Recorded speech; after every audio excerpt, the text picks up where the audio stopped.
Syncopation. Page 16, they talk all about it.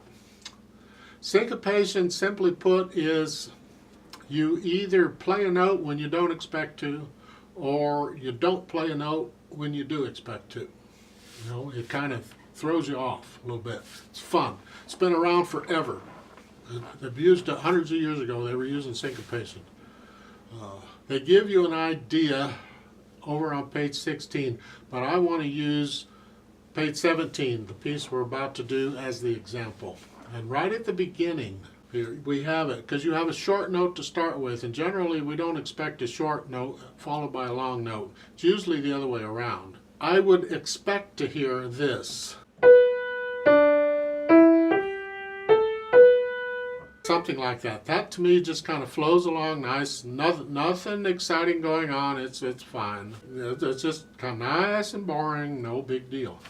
But if I throw it off a little bit and I play the second note sooner than you expect it, that kind of, that's syncopation. All right, that's what we're talking about. I played a note when you don't expect it. All over the place in this piece like that, where they play the first note short when you don't expect it to be short. They'll give more examples, I'm sure, through the book of other types of syncopation, and I'll talk about it at the time. Let's just do this part now. As far as this piece goes, let's talk about this. This is in the key of G major. It's got one sharp. I'm going to start with the right hand. Right at the beginning. You got the rhythm, I hope. 1 and 2 and 3 and 4 and. Not very slowly work it out. 1 and 2. You work it out. Now that I've demonstrated, you probably just copy me, but the idea is for you to work it out on your own first. In the second measure, with all those B's, I recommend you do a 5, 4, 3, 4, 5. 5, 4, 3, 4, 5. It's kind of fun once you get the hang of it.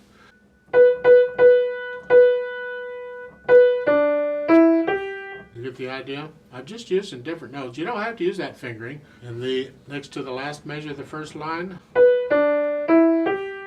I would do a 3, 4 on those two G's.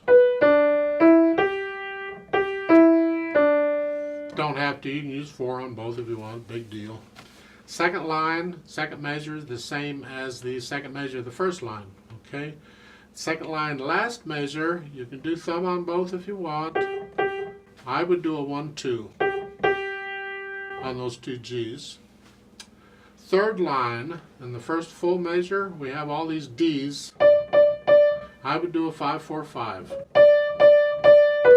Next measure, 5, 4, and then a 2, and then a 5. Last line, same thing.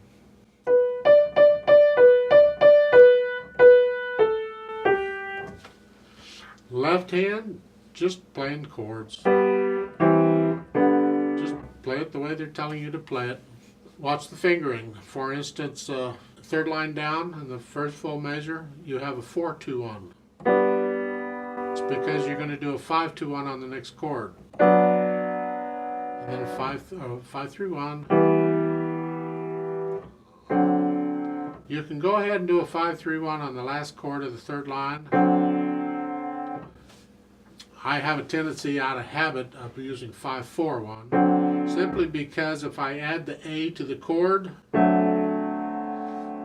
you can see that it is actually a D7 chord, and that is the fingering for a D7 chord. And we're just leaving out the A, so I tend to finger it the way the chord would be fingered anyway, out of habit. Then in the last line, it starts out with 4, 2, 1.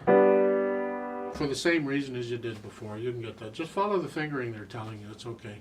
Now, road map, there's a DCL fine at the bottom. So the fine is at the end of the second line. That's where the thin and thick bar lines are anyway. It tells you at the end of the piece. So we're going to play all 4 lines, and then we're going to go back and play the first 2 lines again. So let's try a common time. I'll give us 4 counts, and we'll come in together. Go ahead and put your hands where they go.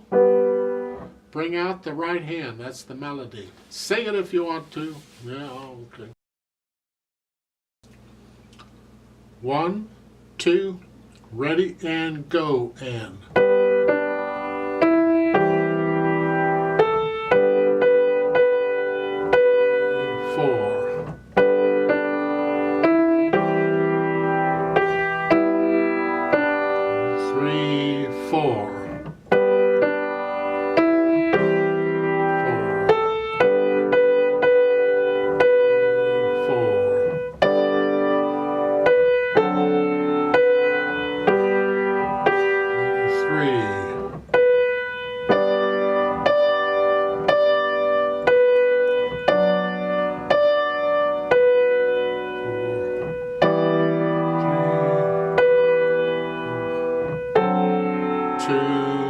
3.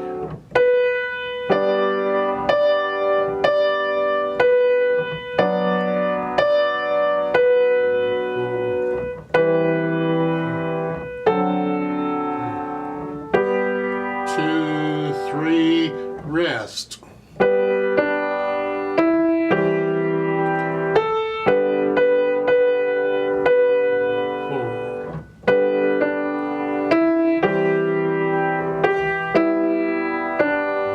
3, 4.